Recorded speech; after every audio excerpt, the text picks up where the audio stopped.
Hello everyone and welcome to Staying Ahead of the Curve. I'm Jeff Snyder, Vice President, Senior Consultant with CAMAC Retirement Group, and we're coming to you from Washington, D.C. at the Spark National Conference.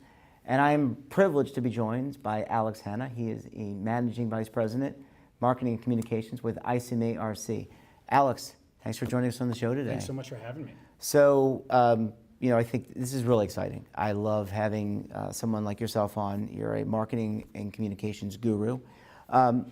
As head of marketing and communications from RC, kind of what are you seeing in the marketplace? What works in public defined contribution plans? Well, Jeff, that's a great question. I think that there's a lot of different ways of looking at what is really going to be able to connect and engage public sector employees. It's interesting because one of the things that we see is when people first start their career as a public sector employee, they are not necessarily as engaged in serving the public sector, but over time, the longer that they're involved, the more they see themselves as public sector employees. There are specific disciplines that have joined the public sector because they want to serve their communities, and they maybe come from something, a nonprofit or a mission-based organization, and see that as a way to really serve the community. So that's something we always like to talk about and acknowledge, is just how they really are helping our local governments and even state governments to help them run as a community. And what we like to think about is how best can we engage them. And one of the things, we looked at some statistics that we had conducted last year, and we saw that 65% of public sector employees are not desk facing.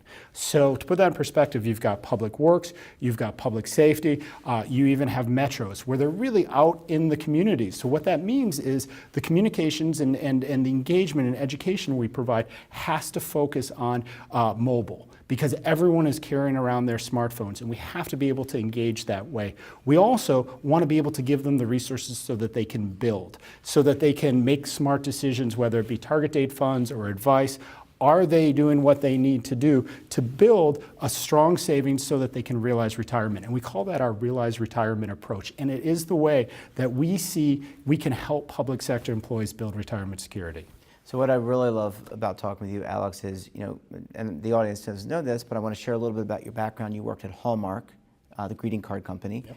So you've got this very background. You brought it to your current employer, ICMA RC, and you've been kind of taking and being really innovative in some of your delivery. So one of the things we talked about last year was your virtual reality food truck. I joke with Bob Schultz about that. The virtual reality, how you adapted that. But you're taking some of these latest technologies, layering them in, and I know you've got a few samples that we're going to get very soon.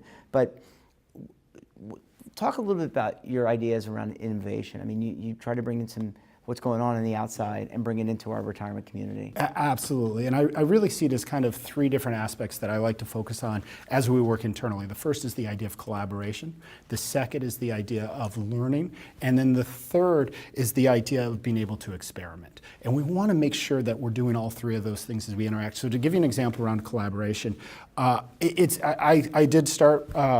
have worked at Hallmark, but I also started in advertising. And 20 years ago, when we wanted to create an ad, we had to go get a budget for $500,000. We had to go out to California. We had to shoot the ad. It was not something that any of us were doing in our garage, right? And so creating advertising back then was a significant project, and none of us brought experience like that when we came into the advertising world. However, today you have social media. Everyone is a brand marketer, their own personal brand. They're promoting that. And that's something that we need to take into account as we work with our associates internally. We're saying, where are the best ideas coming from? It's coming from everyone, because people have this experience that they're bringing with them of how to maximize, whether it be Twitter or Instagram or Facebook or other ways, YouTube, even their own channel. How can we get those ideas and make sure that everyone understands and is having those discussions? And I want to say that the technology is available so that even simpletons like myself can have their own show, and we're very privileged that we have the folks here from Asset TV, but someone like myself can have a show that for CAMAC Retirement, and we can promote our what we're doing as an entity, what we're doing as as an industry. So it is very innovative in terms of how you're creating these things.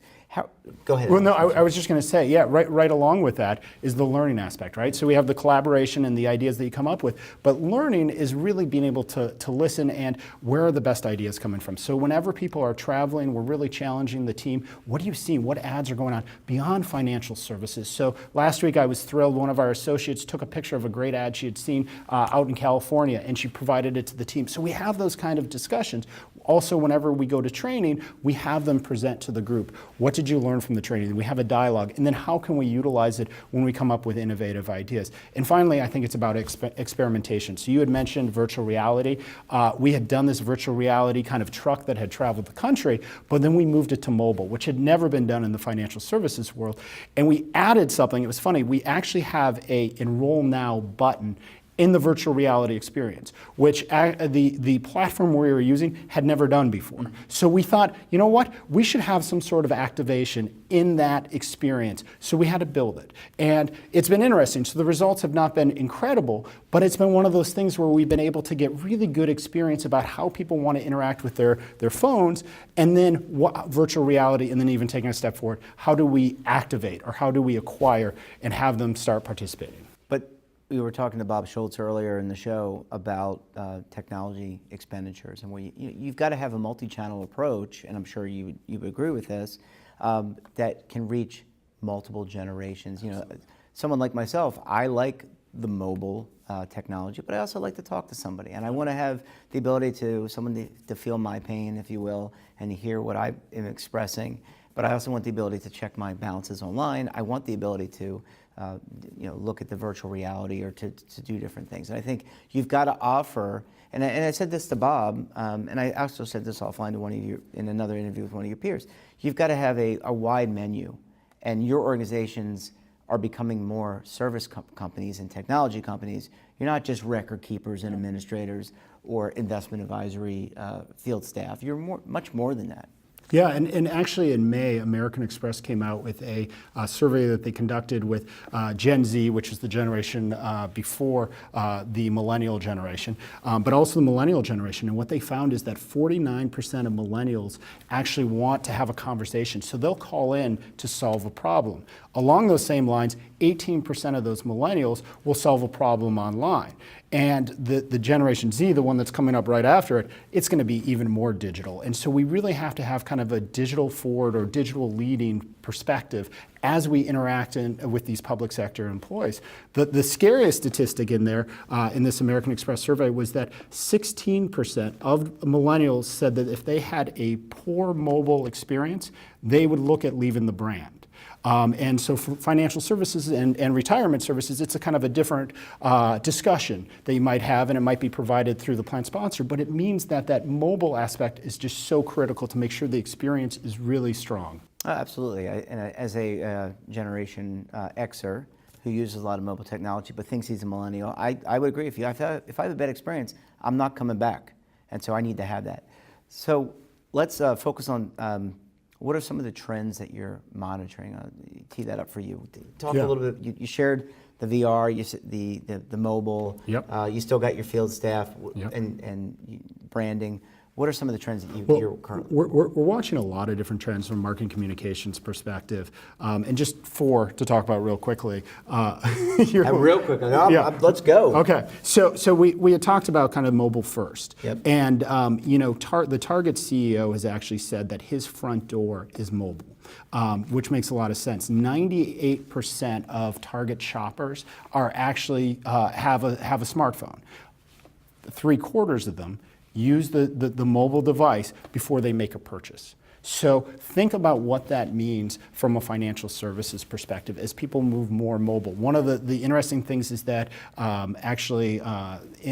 Americans ages 50 to 64 have a strong adoption of smartphones over this past year, actually a 16% increase. They're at 74% smartphones. So again, it's about smartphones. Now, if you watch the way people interact with smartphones, it's a very personal kind of interaction. Occasionally you show it to someone. Like that. But also think, finances are personal Absolutely. too. And so we have to understand that that interaction on mobile has to really add some value and be frictionless. Frictionless. Another thing to think about is the idea of visual communications, right? So infographics have been around for a while, but the question is, emojis, stickers, where are there opportunities from a financial services perspective to be able to communicate through visuals? Because that's just such it's a faster way of communicating. It also carries through languages and it has nuances to it. So I think that there's some opportunity around kind of the visual communications. I also think live, so Facebook Live, Periscope. At some point you may be doing these interviews live. Man, I don't know, that's a net that I don't want to walk. Well, but you know what? And I'm sure my compliance department would love it as I'm well. sure, but the challenge is issue a rebuttal or a response. live is taking off. And from an organic perspective, it's capturing these moments that are unplanned. And what Facebook is reporting is that there are 3 times the length of viewership if it's a live video versus tape. So I think that there's some opportunity around that. The final is micro moments. So Google has termed the phrase micro moments, and the idea is capturing you or actually engaging you at the moment that something's really critical. So here's an example that we've been talking about is market volatility. So all of a sudden the markets start to go crazy, and we know, Jeff, that when market volatility happens, you get really nervous. And you might call, yeah, absolutely. Absolutely. There you go. So how interesting would it be as the market is having some extreme volatility if you got a text that said, you know what, market volatility is normal. Click here for more information about kind of the highs and lows in the history and some education around it or engagement.